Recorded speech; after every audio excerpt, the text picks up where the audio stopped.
진실은 언젠가 밝혀진다. 박어사가 풀어준 억울한 죽음의 이야기. 요즘 뉴스나 인터넷을 보면 억울한 일을 당한 사람들이 참 많다. 누군가는 거짓말로 남을 속이고 누군가는 권력을 이용해 죄를 덮어버리려 한다. 하지만 시간이 지나면 결국 진실은 드러나게 마련이다. 예를 들어보자. 직장에서 상사가 실수를 해놓고도 부하 직원에게 뒤집어 씌우는 경우가 있다. 이 프로젝트 문제, 내가 제대로 못해서 그런 거잖아? 라며 아무 죄 없는 직원을 몰아세운다. 하지만 시간이 지나 CCTV가 공개되거나 다른 직원들이 진실을 증언하면서 억울했던 사람이 결국 누명을 벗는 경우가 있다. 또는 인터넷에서 가짜 뉴스가 돌아다닌다. 처음에는 사람들이 그걸 믿지만 나중에 팩트체크가 이루어지고 나면 거짓말을 한 사람은 오히려 큰 비난을 받게 된다. 그렇다. 진실은 절대 묻히지 않는다. 그런데 이런 일은 비단 현대 사회에서만 일어나는 게 아니다. 옛날에도, 아주 먼 옛날에도 권력과 거짓말, 그리고 억울한 죽음이 있었다. 하지만 그때도 누군가는 진실을 밝혀내고 억울한 사람들의 한을 풀어주었다. 지금부터 이야기할 박문수 어사의 사건도 그런 이야기 중 하나다. 돈 많고 권력 있는 집안의 아들이 갑자기 사라졌다. 사람들은 호랑이가 물어갔다고 했지만 과연 그게 사실이었을까? 어떤 이는 모든 증거를 감추려 했고 어떤 이는 진실을 덮으려 했다. 하지만 한 사람만은 이 사건을 의심했다. 그리고 결국 믿을 수 없는 방법으로 억울한 죽음을 밝혀내게 된다. 과연 박어사는 어떻게 사건을 풀어갔을까? 지금부터 그 기막힌 이야기가 시작된다. 김 씨라는 사람이 있었다. 요즘 말로 하면 높은 직위에 있는 사람, 그러니까 장관급의 위치에 있던 인물이었다. 그는 부유한 집안의 어른이었고 아들도 있었다. 그러던 어느 날 김 씨의 집에 새로운 며느리가 들어왔다. 하지만 불행하게도 얼마 지나지 않아 그의 아들이 세상을 떠나고 말았다. 그런데 그 아들이 죽은 이유가 기묘했다. 알고 보니 며느리가 시집 오기 전부터 이미 정든 사람이 있었던 것이다. 마치 예시이야기 속의 갑돌이와 갑순이처럼 그녀는 이웃집 총각과 서로 좋아하는 사이였다. 그러나 옛날에는 결혼이란 것이 부모가 정해주는 대로 이루어졌기에 그녀는 사랑하는 사람과 결혼할 수 없었다. 그렇게 해서 그녀는 김 씨의 집안으로 시집을 왔는데 놀랍게도 그녀를 짝사랑하던 남자가 몰래 그녀를 따라와 버렸다. 요즘 말로 하면 스토커 같은 상황이 벌어진 셈이다. 당시에는 한문 공부가 중요한 시절이었다. 그래서 마을마다 회관이 있었고 젊은이들은 그곳에서 선생님에게 글을 배웠다. 갑순이를 사랑했던 그 남자, 그러니까 갑돌이도 그녀를 따라 마을에 와서 그 회관에서 공부를 하게 되었다. 한편 김 씨의 아들은 당시 결혼을 무척 어린 나이에 했다. 옛날에는 재산이 있고 관직에 있는 집안에서는 12살이나 13살만 되어도 조혼을 시키는 경우가 많았다. 그러나 며느리는 이미 알고 지내던 총각이 있었고 그 남자는 멀리서까지 따라올 정도로 그녀를 포기하지 못하고 있었다. 결국 이런 복잡한 상황 속에서 김 씨의 아들은 제대로 자리를 잡지 못하고 힘들어했다. 나이도 어린데다 아내의 마음이 온전히 자신에게 있지 않다는 사실을 알게 되자 극심한 스트레스를 받았다. 그리고 결국 그는 비극적인 결말을 맞이하게 되었다. 마을 사람들은 안타까운 눈으로 이 상황을 바라보며 한마디씩 했다. 이건 다 너무 일찍 결혼을 시킨 탓이야. 부모가 강제로 맺어준 인연이 결국 이렇게 비극이 되어버렸군. 김진사의 며느리와 그녀를 사랑했던 남자는 몰래 만나며 서로 마음을 나누었다. 그러다가 결국 이들은 김진사의 아들을 없애기로 결심했던 것이다. 두 사람은 은밀히 약속을 하고 어느 날 밤 김진사의 아들의 목을 조르고는 연못에 던져버렸다. 옛날에는 이런 일이 드물지 않았다. 사랑 때문에 벌어진 비극적인 사건들이 지금만 있는 것이 아니라 그때도 종종 있었던 것이다. 아들이 갑자기 사라지자 김진사는 당황했다. 하지만 그는 돈도 많고 사회적 지위도 높은 사람이었다. 자신의 아들이 누군가에게 살해당했다는 사실을 인정하고 싶지 않았다. 그래서 그는 사람들에게 이렇게 말했다. 우리 아들은 호랑이에게 잡아먹혔다. 호식을 당한 것이다. 이렇게 해서 사건은 묻혀버리는 듯 했다. 하지만 운명은 또 다른 방향으로 흘러가고 있었다. 그 시기에 박문수 어사가 전국을 돌아다니며 백성들의 사정을 살피고 있었다. 그는 각지를 돌며 조사를 하던 중 우연히 김진사가 사는 마을에 들르게 되었다. 마침 그 마을의 서당에서 묵게 되었는데 그곳에는 과거를 준비하는 젊은이들이 공부를 하고 있었다. 그런데 서당에는 낯선 젊은이가 있었다. 바로 김진사의 며느리를 따라와 마을에서 살고 있던 그 남자였다. 그는 과거를 보겠다고 한문 공부를 하고 있었지만 무언가 수상한 기운이 감돌고 있었다. 박어사는 본능적으로 의심을 품었다. 이 마을에서 무언가 이상한 일이 벌어졌군. 김진사의 며느리를 따라온 사람은 김철두였다. 김철두는 김진사의 며느리와 내통하고 있었고 둘은 서로 몰래 편지를 주고받으며 연락을 주고받고 있었다. 글을 쓸 줄 아는 이들이었기에 둘 사이의 비밀스러운 관계는 계속될 수 있었다.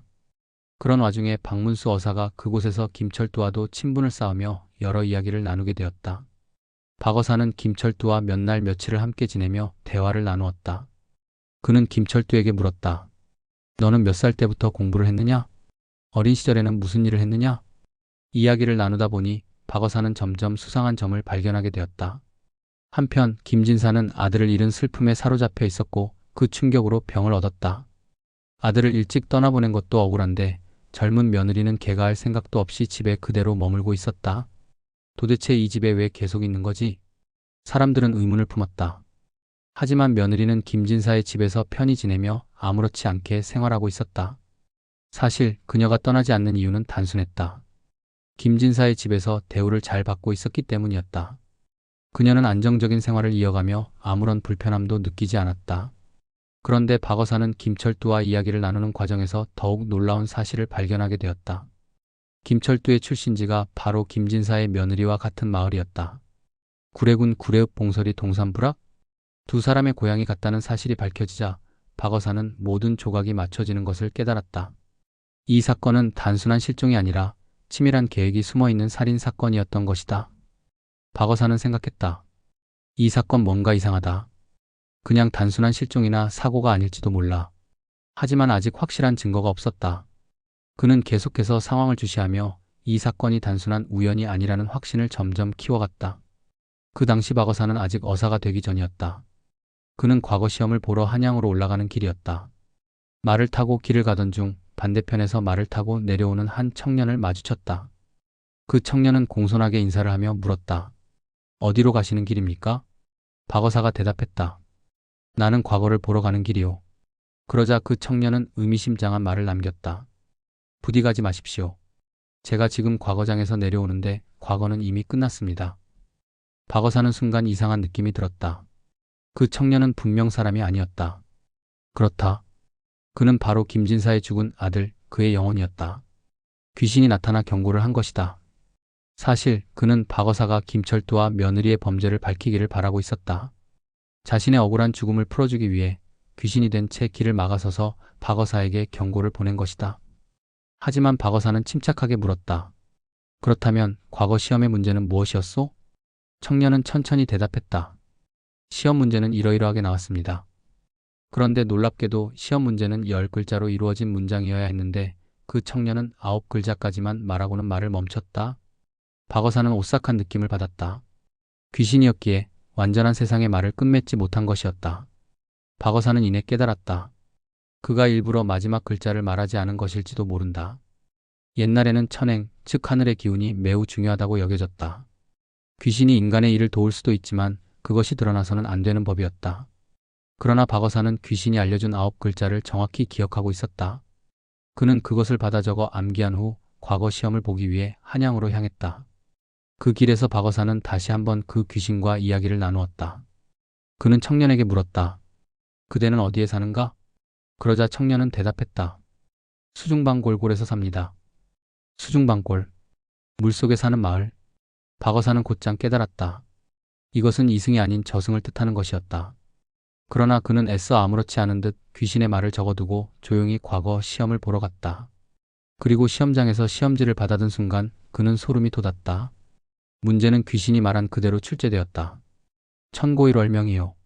그런데 귀신이 끝까지 말하지 못한 마지막 글자 하나가 문제였다.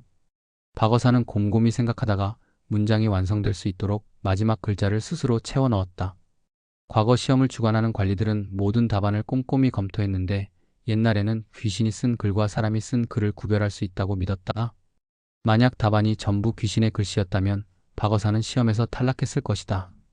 하지만 마지막 한 글자는 박 어사가 직접 써넣었기에 시험관들은 이를 보고 말했다.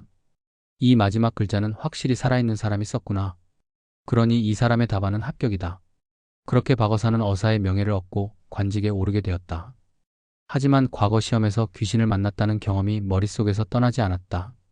그는 곰곰이 생각했다. 과거 시험을 보러 가는 길에 도대체 왜 그 청년이 내 앞을 가로막고 문제를 알려주었을까? 그리고 수중방 골골에서 산다고 했는데 물속에서 사는 사람이란 말인가? 뭔가 이상하다는 느낌이 들자 박어사는 즉시 마을로 돌아와 수사를 시작했다. 먼저 그는 김철두 혹은 박철두라고 하는 사람이 공부하고 있는 마을 회관을 찾았다. 그리고 며칠 동안 그곳에 머물며 그와 가까워졌다. 과거 시험을 준비한다더니 도대체 정체가 무엇인가? 이건 우연이 아니다. 분명 이들 사이에 뭔가 수상한 일이 있다. 박어사는 직접 김진사의 집을 찾아갔다. 그는 마을에서 떠도는 소문을 듣고 더욱 수상함을 느꼈다. 김진사의 아들이 호랑이에게 잡아먹혔다고? 그런데 어째서 사람들은 그 말을 곧이곧대로 믿지 않는 것 같지? 그날 밤 박어사는 김진사의 집에서 하룻밤을 묵기로 했다. 자정을 넘긴 깊은 밤 그는 조용히 화장실로 갔다. 변소에 앉아있던 순간 무언가 담을 넘어 슬쩍 떨어지는 소리가 들렸다. 뭐지? 그는 조용히 몸을 움직여 살펴보았다. 그리고 그 순간 뚝 하는 소리와 함께 무언가 바닥에 떨어지는 것이 보였다. 그것을 본 박어사는 순간 숨을 멈추었다. 그것은 사람의 뼈였다. 박어사는 직감했다. 이것은 김진사 아들의 뼈일지도 모른다. 드디어 진실이 드러나기 시작했다.